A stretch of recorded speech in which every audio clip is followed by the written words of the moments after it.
It's called Caras y Cuentos, the new exhibition at the Mexican Museum of San Francisco. With me back here on Comunidad del Valle is David de la Torre, the adjunct curator for visual arts there at the Mexican Museum. Welcome back to the show. Buenos dias. Buenos dias. Tell us about this exhibition. I mean, it's colorful and it jumps generations, but tell us about it. You do a better job than I do. Thank you, Damien.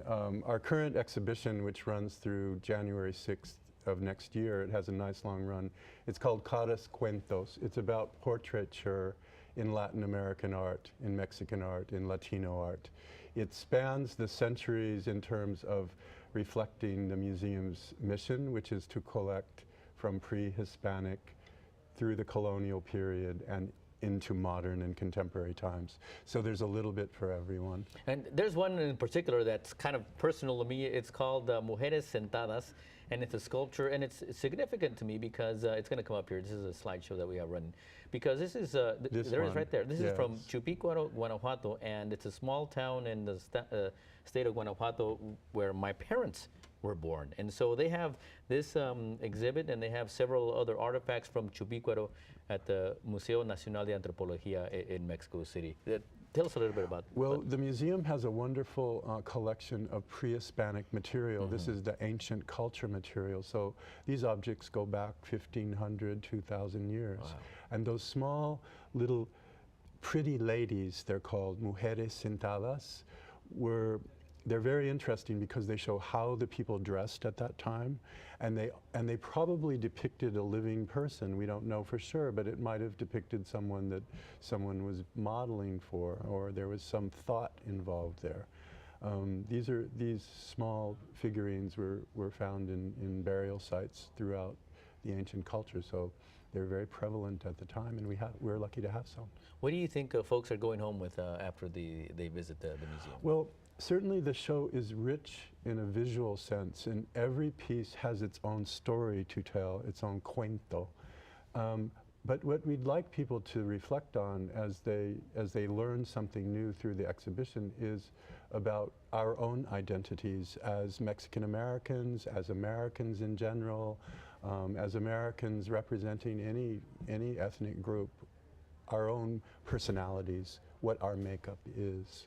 And that's one of the underlying themes and messages of the show is personal identity. It's kind of, the Mexican Museum has kind of become the local Smithsonian, if you will, because of all the great items, I'll call them items that you display. Damien, thank you for mentioning this, because actually 2 months ago we had a grand announcement that our museum, the Mexican Museum at Fort Mason, has now become an affiliate of the Smithsonian. Wow. And we're the only museum in San Francisco that has this distinction. There are no others at this time. So that gives us a lot of opportunities in the future for the museum's collections and for the Smithsonian collections to be interused and shared in our programming. And that crosses cultural lines, it crosses everything. Yes, and as you might guess, you know, the Smithsonian resources, not only the collections, but learning opportunities through the Smithsonian are very vast. So we're looking forward to a very exciting future for the museum. And Caras Cuentos, I mean, it goes, I mean, it starts in pre-Columbian times and it goes into more modern times also? Some of the Yes, I think some of the modern period pieces, for example, are works that are contemporary to Diego Rivera and Los Tres Grandes, Orozco and Siqueiros, like Rosa Covarrubias. We have the Rosa and Miguel Covarrubias collections, actually, that were given to us. And so we have a self-portrait by Rosa herself. It's a self-portrait of her. And then we have a portrait by Miguel. Miguel was a famous caricaturist and illustrator for Vogue magazine.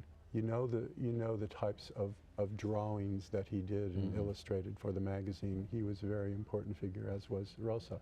So those kind of things. Plus we have Chicano and Latino art, the art of our times, and the art of living artists such as Carmen Lomas Garza and Cecilia Alvarez, who have contributed to the exhibition too. And if we can run by the slideshow one more time, because I mean, just the images are beautiful, and like you said, each one has its own story to tell. This is a clay retablo This is the Rosa Covarrubias Got it. self-portrait. We'll go by one and describe what each one is. And this is Gustavo Montoya, who was active in the 50s, Niño con Sandía. Carmen Lomas Garza is our own local wonderful artist. And Carlos Almaraz, very important Los Angeles artist. This is a major piece by Carlos. Cecilia Alvarez, who lives in, this is called Las Cuatas, the twins.